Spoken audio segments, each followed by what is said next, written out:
Hello, Dr. Larry Carnes, and welcome to Books of the Month. We're excited to have with us a very special guest, Miss Dianne. How are you today? I'm doing fine. Well, welcome. We're so honored to have you with us. Introduce yourself to our viewing audience and give them a little bit of information about this exciting book that you've written. My name is Dianne Lenamon. I live here in Houston, Texas. And my book, Our Condo on Wheels, uh, is about my late husband and I traveling in an RV for 8.5 years. During that time, we did purchase a house and live in it also. But we traveled the country. We had membership with two RV clubs, and that was very exciting. You meet so many good and Christian people there.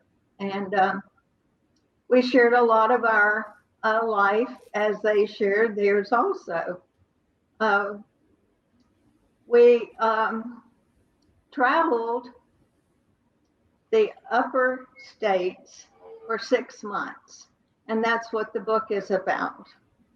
And we traveled going from Fort Worth to the West Coast all the way up to Alaska.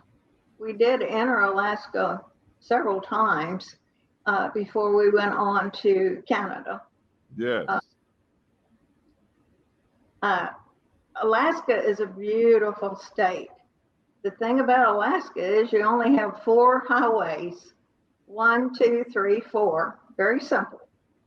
And Okay.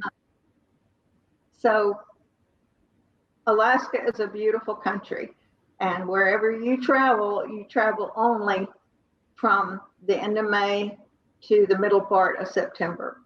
Now Because that's fascinating. You traveled, you are there in the RV, and you're driving all over the place, and you're driving up through Alaska, and we know how treacherous that snow and stuff can get in Alaska. So you had to familiarize yourself with the seasons and the climates that were going to be in place. Would that be an accurate statement? that's correct. You have to study a lot going to different states. My goodness. So this is fascinating already. So what was it? I noticed how you all had a smaller RV. Then you say, wait a minute, as I was reading the book, that's not big enough. We need to upgrade. Then you got the larger RV. Says here that you got a 40 footer. So you got that, you got a 40 footer. Then you decided that you needed a larger coach after the 40 footer. So how big did you go after the 40 footer? We went the largest, 45. Oh, so 45 is the largest. Oh, yes. Yes. My goodness, my goodness. Share some of that with us. This is exciting.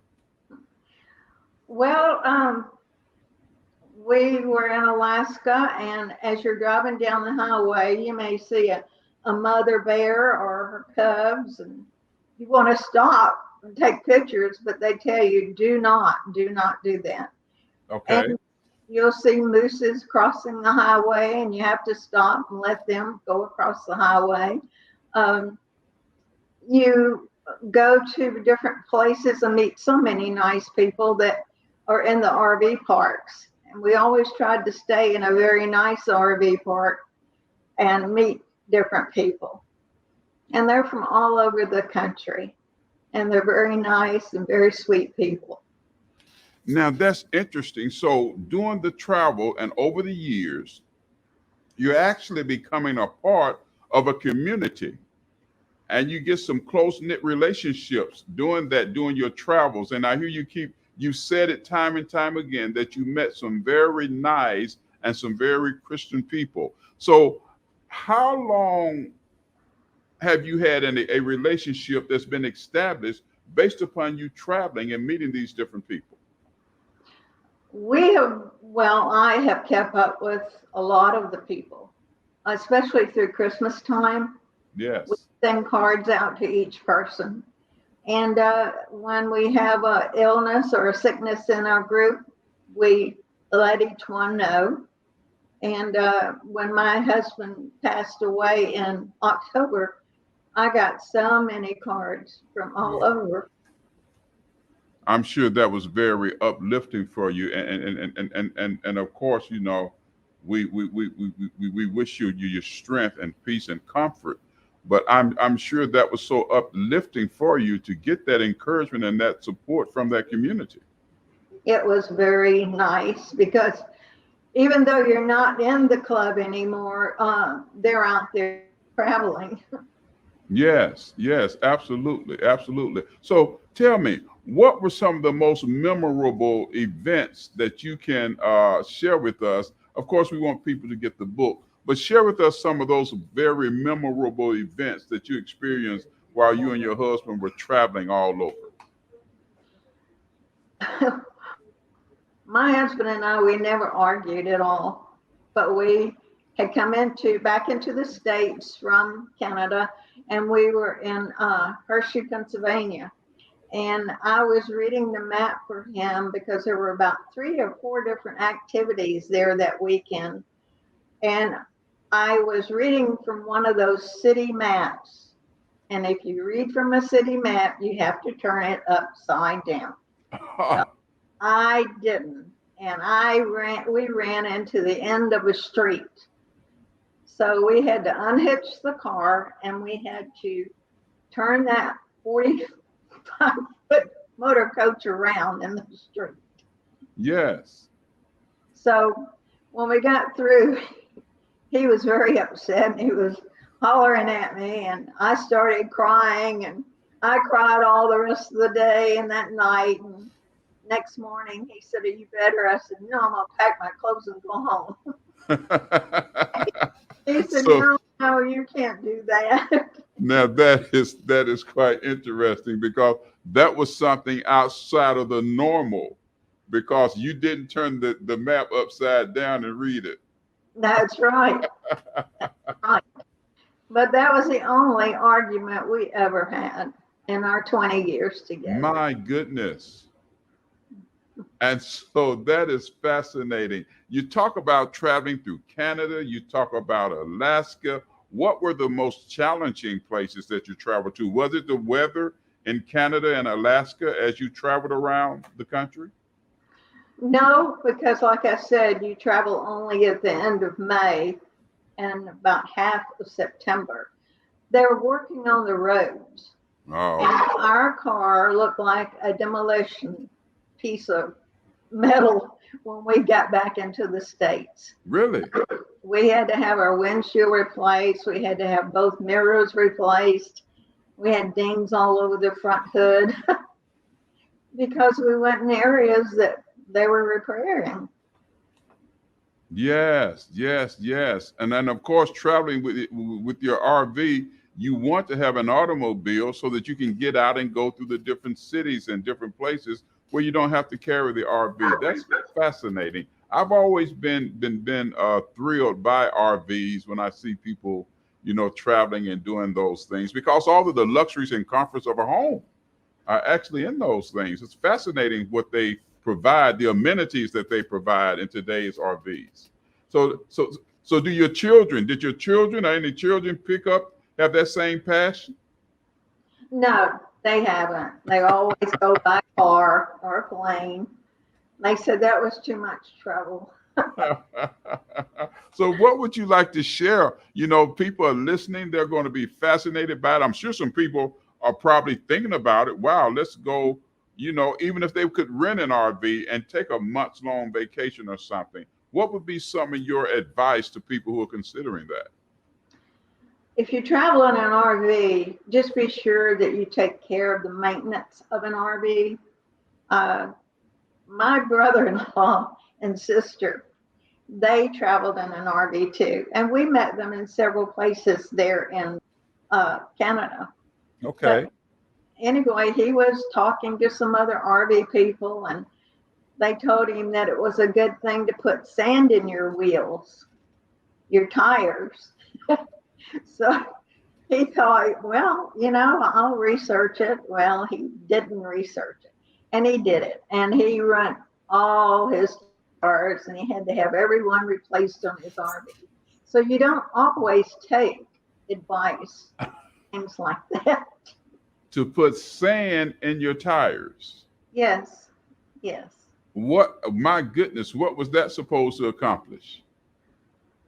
From this day now, I do not know. I did not want to go there after I heard that.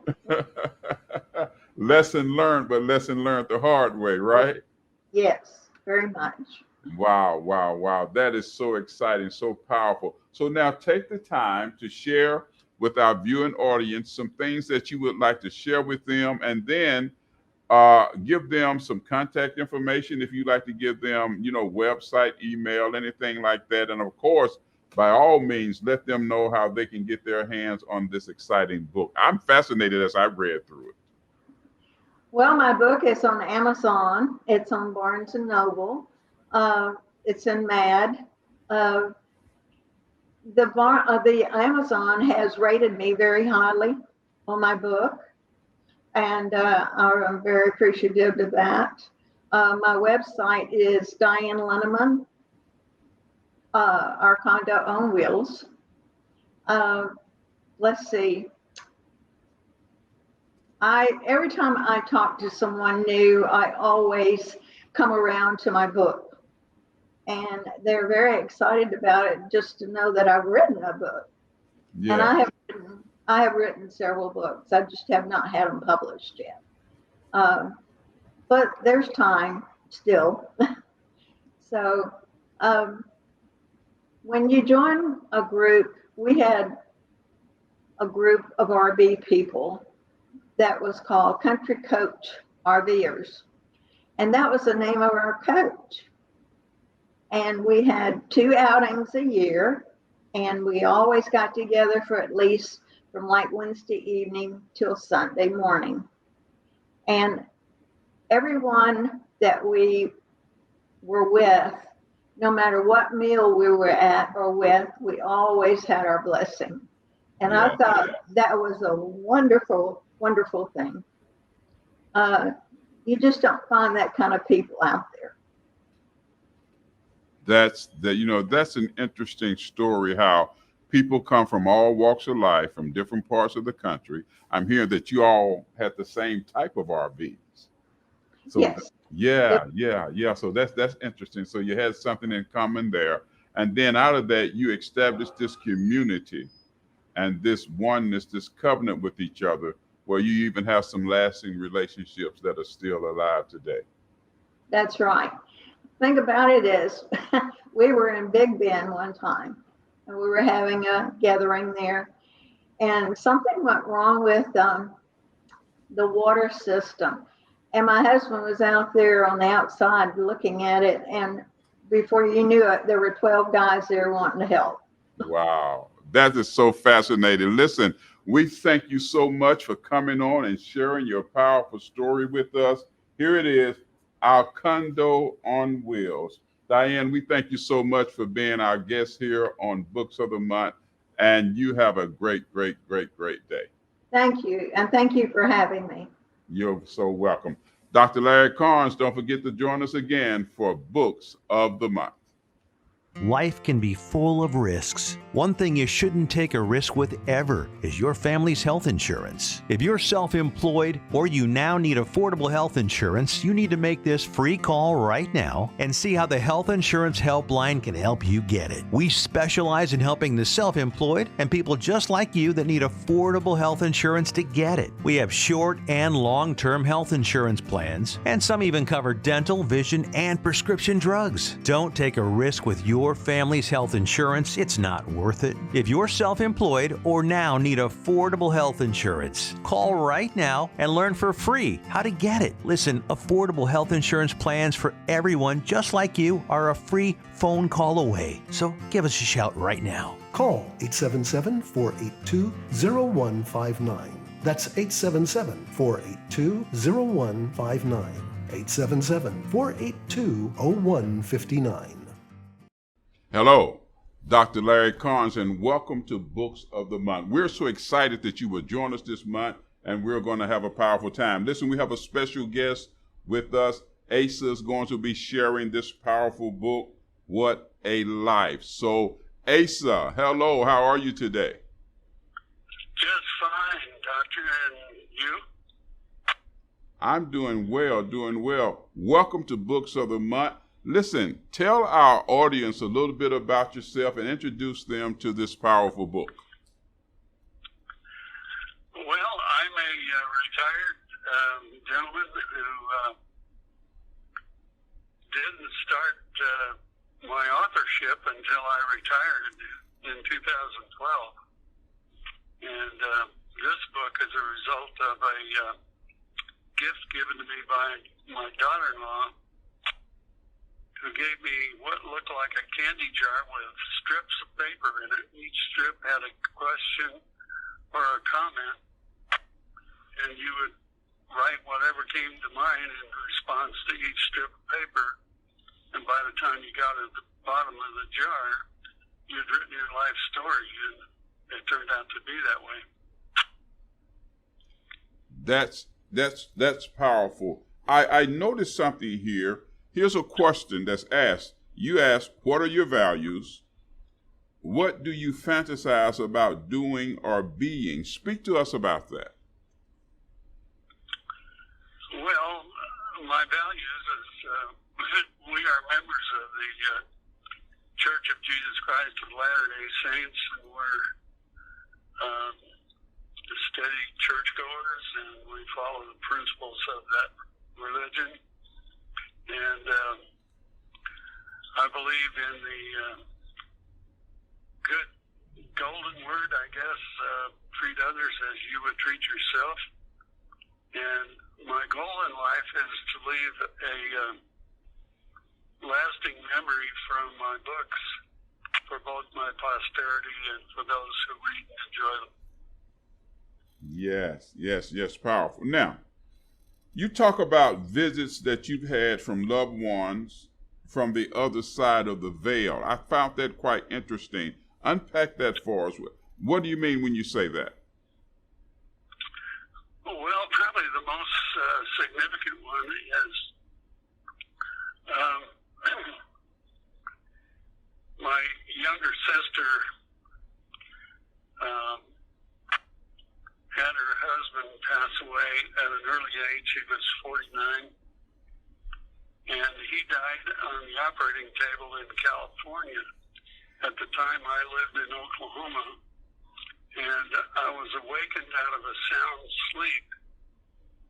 And I knew that there was a spiritual presence in the room, but I wasn't fearful of it. But it was so profound that I was afraid to open my eyes. And even though I didn't open my eyes, her husband appeared at the foot of my bed, and I could see and identify him by his hairline. He had curly hair. And there wasn't a voice message between us, but spiritual message was, I have passed away. Your sister Judy needs you, and I know you will do what she needs.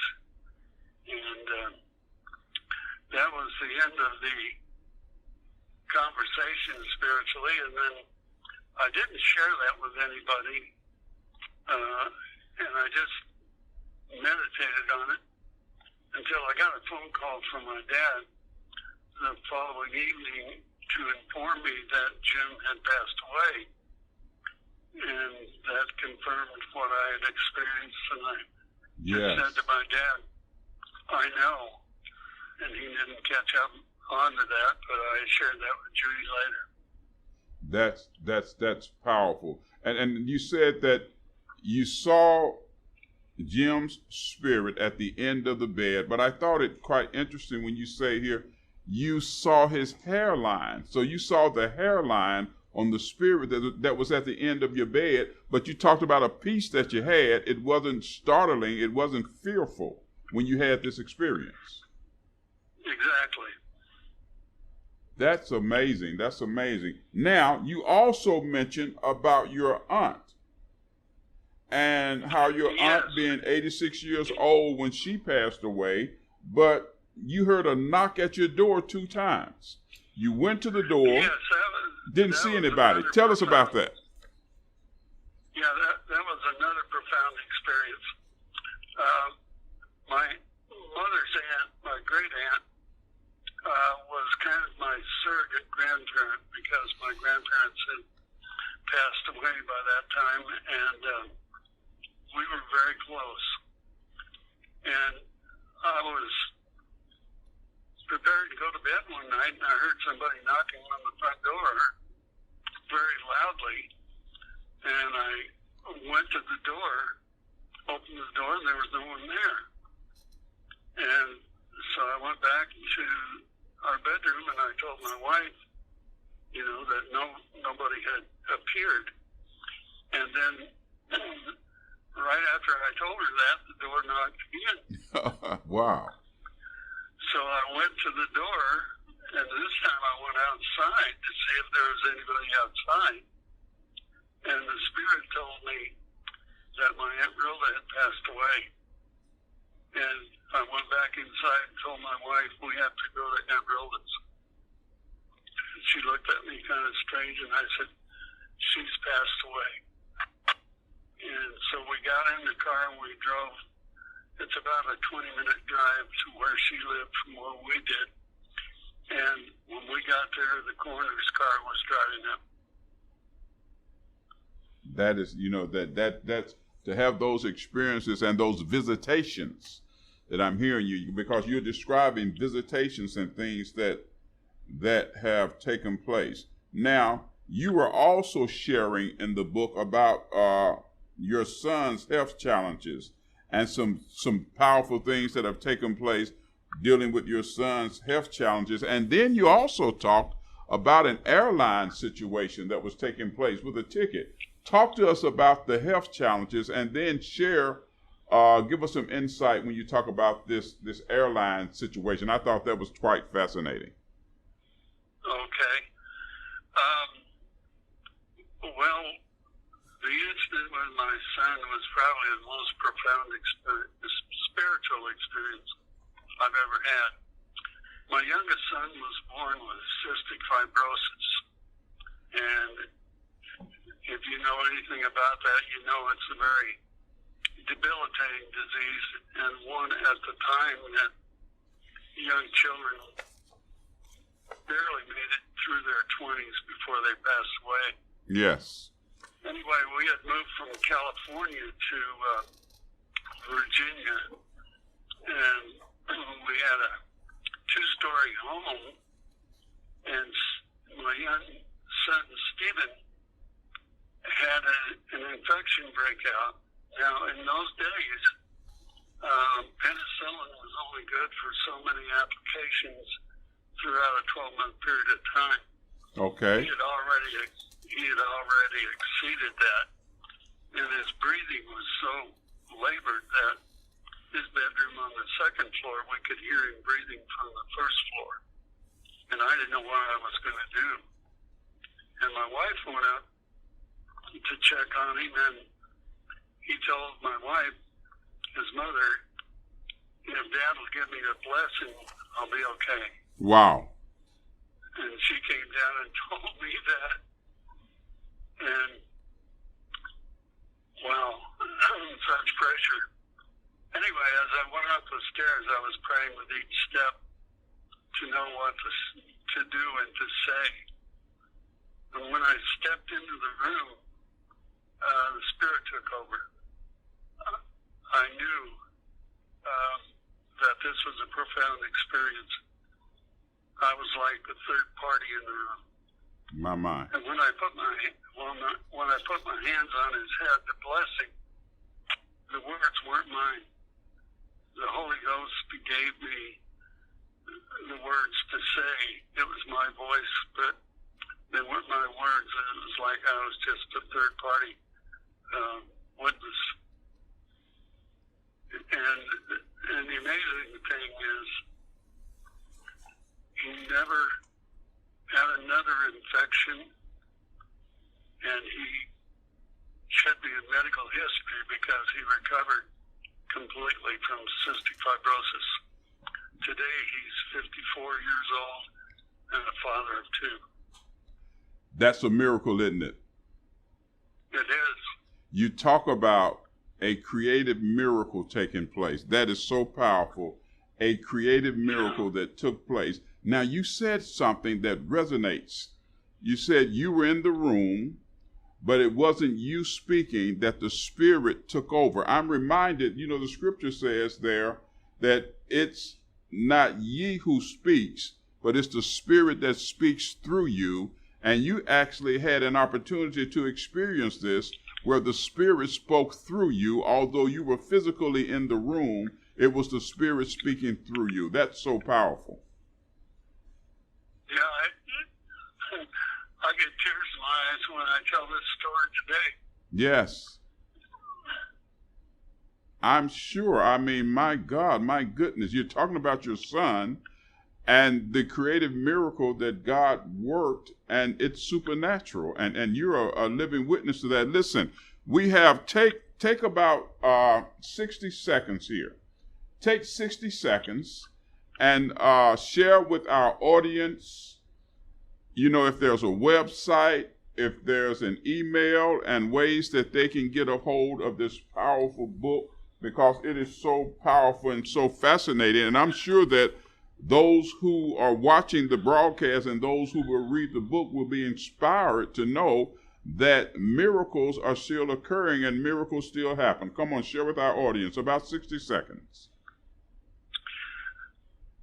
Thank you. Probably the easiest way is to go on Amazon and type in my name, Asa Dunnington, or the title of the book, What a Life. Also, I have a website, Asa Dunnington, that's DUNNINGTON.com. And the website has a little more information, of course, a picture of me and my wife. But there's access to ways to purchase the book through that. Yes. Well, I tell you, it's it's a powerful story. It's a powerful book. What a life. You navigate the journey. You share with people how you've had these miraculous experiences, and just a living testimony of how God is still operating, working, and doing miracles today. We thank you so much for being our guest. We thank you so much for sharing these stories with us. Listen, for those of you who are watching in, remember, don't forget to purchase this book. Go and get it. And thank you for being our guest right here on Books of the Month. I'm Dr. Larry Carnes.